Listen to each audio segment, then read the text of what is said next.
I've been interested to watch some of the secondary play here of the Kansas City Chiefs and the people that they have in and out. One bit of a surprise is the rookie, Jamari Connor, who has been really good, at least in preseason and in college, and being a part of the pressure package, has been in several times. So I would think that we're going to see some slot blitzes here pretty soon, the more he's in the game.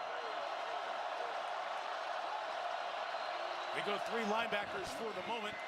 First and 10, here's Montgomery to the left to the 39-yard line. So if I come back to this Lions running team, people ask, well, wait, it was so good last year with Jamal Williams and DeAndre Swift. Why make the changes that they did? Well, DeAndre Swift had some injuries. I mean, he did, and that was all part of it. But you could tell it shook up Dan Campbell to have to get rid of Jamal Williams. I don't think he wanted to. I think they were legitimately trying to sign him. But he was also afraid Jamal Williams was going to go somewhere, and he wasn't going to get Williams or David Montgomery, so they just pulled the trigger on Montgomery, and they're happy they did. And a guy they know from Chicago, they saw him twice a year. Fake to him, over the top, throw, St. Brown crossing complete at the 40-yard line. And that's like the bread and butter Lions play. St. Brown crossing off play action. So here it is. This is off the outside zone. Going to come back here. You see a million teams do this. But now you're going to get this back across the front. And why is that? You saw there Nick Bolton, number 32, was within 3 or 4 yards of the line of scrimmage. There just isn't that kind of depth there. And their favorite target, as usual, St. Brown. 4th of the night, 200 for his career. Montgomery eludes the first hit by Trent McDuffie, but McDuffie now wearing 22. He was 21 last year. Comes in there and shuts it down. Yeah, Trent McDuffie really, in my mind, has proven what a special player he is. There's no question. Their 2 best corners are L'Jarius Sneed and Trent McDuffie. You get the feeling they'd really rather play both of those guys outside and find somebody to come in and play the slot. Maybe it'll be Connor. But right now, McDuffie is the best of what they have in that slot position. It is Connor in the slot, top of the screen. Second and 11. Here he comes. He nailed it. Montgomery saw it too, and that's the rookie Sam Laporta for the Lions to the 27-yard line for the first down. Lions took it with the 34th overall pick early in the second round out of Iowa.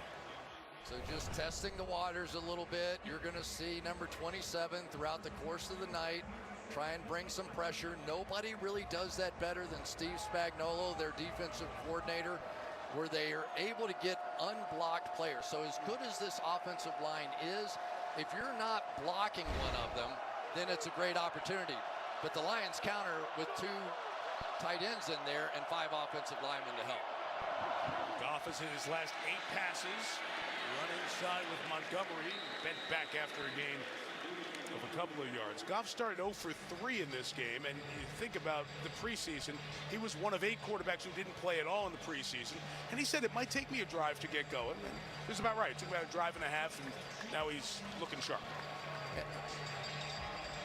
It's really surprising to see how confident Jared Goff is, isn't it? Different dude, right? To him, Ben Johnson's had an impact, Dan Campbell's had an impact, and the success they had at the end of last year had a major impact.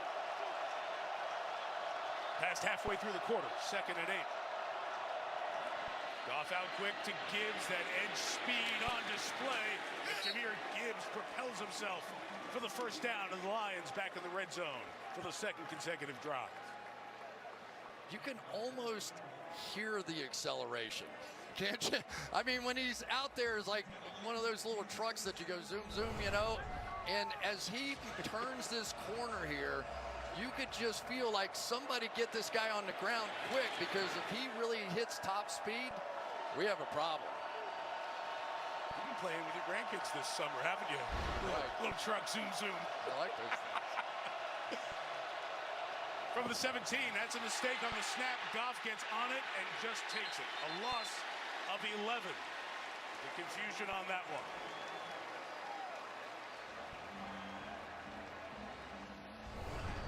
Brock Wright's going to come across in motion here, and it's going to hit him. And so what has been sort of back-to-back really top-end drives get stymied here. So this is not really where the Lions want to be. They're not that classic downhill. Here they go into a spread formation, bring Gibbs back in, but this really favors the Kansas City Chiefs. This is what they do well.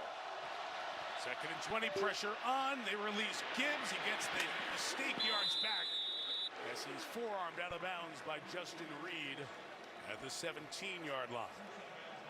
I tell you, Jared Goff's really doing a nice job so far. They're getting those free rushers. They're bringing people off the slot, and yet he has an immediate answer. He doesn't look rattled in the slightest with the fact that they're bringing all the Steve Spagnuolo kind of magic that he can bring to bear.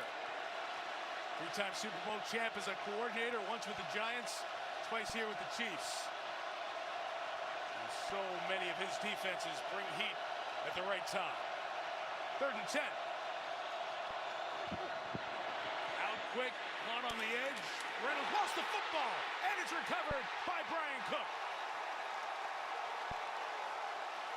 It might have been McDuffie over there to knock it free, and the Chiefs come up with a turnover in the red zone.